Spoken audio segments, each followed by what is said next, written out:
Hey everyone, thanks again for all the support and the comments and signing and sharing my petition. I'm just doing a really quick update for you.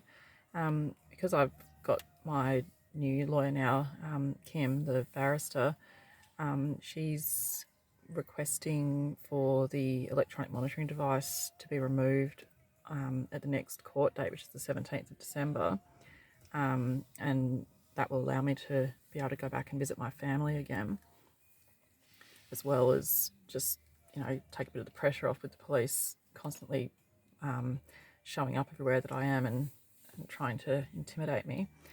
But this is hence why on the weekend I had 2 curfew checks done 3 hours apart in the middle of the night, and this sort of thing's only going to continue right up until the 17th, because if the police can get me to breach my bail for any little thing, such as not answering the door or not answering my phone, they can send me back to prison, which is what they will obviously want to do to stop me from being able to get to my next court date and request for the monitoring device to be removed.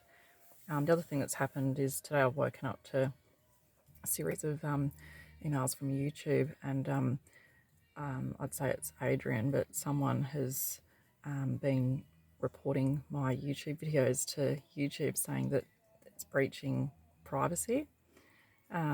So YouTube are now going to be reviewing the videos and seeing if any do breach privacy, they'll be deleted. But yeah, that's just another thing that's happening. It's not going to stop me from keeping people updated and telling my story.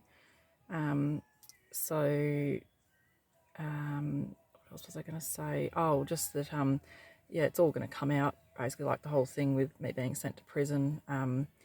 As I say, it was the police tried calling me from a private number at 2:30 in the morning, and when I didn't answer my phone because I didn't hear it, they've then sent 2 police from the Bridgewater police station to knock on my door at 3:30 in the morning, which I did answer.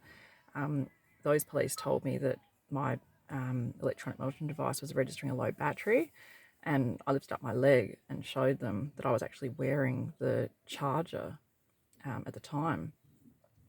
And I offered for them to come in and inspect it and everything, and then they said that they didn't know anything about it because they're just from the Bridgewater unit, they're not from the family violence unit. So they said they'd get the family violence unit to come back the next day and check that it was all working correctly. And that's when those 4 police turned up and arrested me, and then I was sent to prison. They obviously haven't checked any of their facts, or if they have, they're hiding evidence. But this is all going to come out and just show again that corruption and all the mistakes that have been made. But when I say mistakes, I actually think it was done on purpose.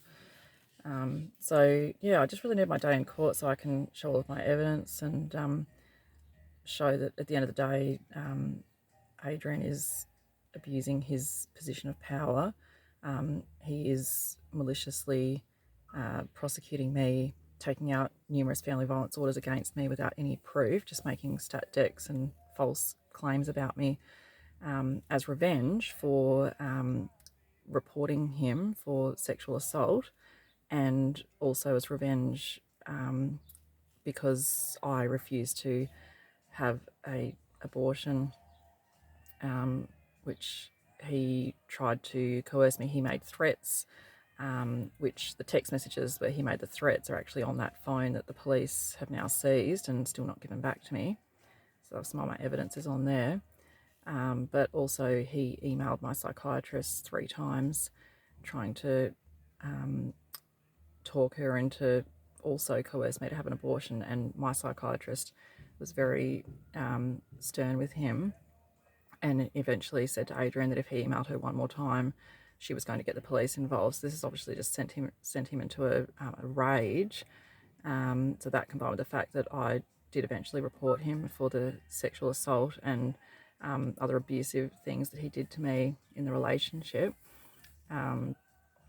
he is now seeking this revenge on me.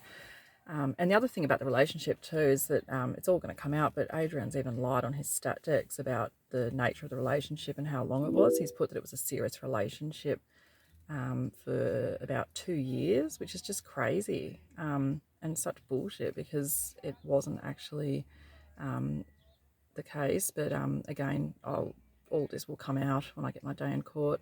So if you haven't already, please check out the petition. It's www.change.org/FVO Tasmania.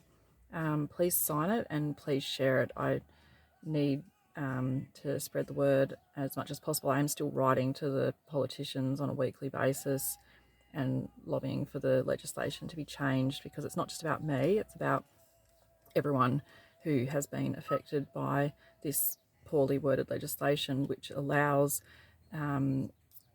people to use the family violence orders as a weapon against their exes. And it's usually men that it happens to. It's just my situation's unique because my ex is in the system, and he's being vindictive against me, but normally it's males that this happens to, I'm aware. So anyway, thanks everyone, and I'll talk to you more later.